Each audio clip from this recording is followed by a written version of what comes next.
আজকে যদি কোনো কারণে আমি 1 ঘন্টা মিস করে থাকি, তাহলে আমার উদ্দেশ্য কি, নেক্সট এই 6 দিনের মধ্যে আমাকে এটাকে মেকআপ করতে হবে। তাহলে আমরা সাফল্যের দিকে এগিয়ে যেতে পারবো। আমরা আজকে যারা সাফল্যের দিকে এসেছে তারা কিন্তু 4 ঘন্টা, কমপক্ষে তারা 14 ঘন্টা পড়াশোনা করেছে, কিন্তু আমি দেখি আমার ছেলে মেয়েরা 4 ঘন্টা পড়াশোনা করে না। আমাদেরকে এই জায়গায় ফিরে আসতে হবে, আমাদেরকে সামনে এগিয়ে যেতে হবে। মেয়েরা এখন পিছিয়ে নেই, মেয়েরা সব জায়গায় এখন এগিয়ে আছে। আমাদের প্রশাসনে আমরা দেখতে পাচ্ছি আমাদের অনেক সচিব আর জেলা প্রশাসক, পুলিশ সুপার তারা এখন মেয়েরা। তাহলে আমাদের মেয়েরা কেন পারবে না? আমাদের ছেলেরা এখন অনেক ভালো কাজ করছে, অনেকে উদ্যোক্তা হচ্ছে, অনেকে দেশে বিদেশে কর্মরত আছে। তাহলে আমাদের এই মহানগর উচ্চ বিদ্যালয়ের ছেলেরা কেন পারবে না? অবশ্যই পারবে। এই বিষয়ে আমি মনে করি আমাদের শিক্ষকরা সঠিক নির্দেশনা দেবেন, আমরা সেই নির্দেশনাগুলো মেনে চলবে এবং সামনে এগিয়ে যাব। আজকে যদি আমরা কষ্ট করি, এই ফলাফলটা আমরা 10 বছর পরে পাবো। আজকে আমি একটা গাছ লাগালাম, একটা ভালো একটা আম গাছ লাগালাম, আমি কি আজকে ফলাফল পাবো? আমি গাছটা লাগাই বসে থাকলাম, কোনো ফলাফল পাবো না। কেন? প্রতি সপ্তাহে তাকে পরিচর্যা করতে, পানি দিতে হবে। লাস্ট 5 বছর 10 বছর পর আস্তে আস্তে আমি তার ফলাফল পাবো।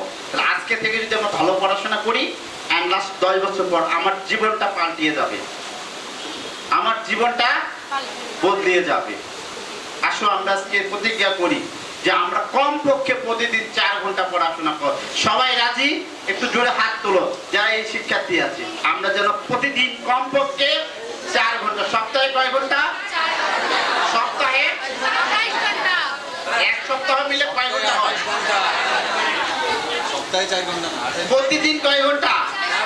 তাহলে 7 দিনে আমি আজকে কোনো কারণে খেলা দেখা, আত্মীয় স্বজন এসেছে, মামার বাড়ি গেছি, খালার বাড়ি গেছি, এটা মেকআপ না দিতে পারলে পরবর্তী দিনগুলোতে আপনি এটাকে মেকআপ করার চেষ্টা করব এবং নিয়মিত ক্লাস করব।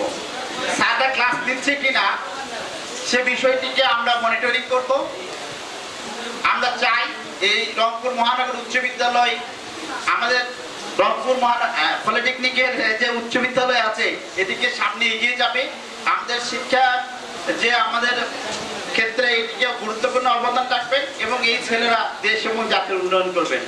আমি আজকের এই পুরস্কার বিতরণ অনুষ্ঠানে আমি যারা পুরস্কারে খেলায় অংশগ্রহণ করেছি সকলকে বিজয়ী ঘোষণা করছি, কারণ তাদের অংশগ্রহণ ছাড়া আজকে ফার্স্ট সেকেন্ড থার্ড নির্বাচন করা সম্ভব হতো না। খেলায় অংশগ্রহণ করাটা সবচেয়ে বড় জিনিস। আমরা এই ধরনের প্রোগ্রামে অংশগ্রহণ করব। ফার্স্ট প্রথম হলাম বা হতে পারলাম না, পরবর্তীতে আমাদের চেষ্টা থাকবে।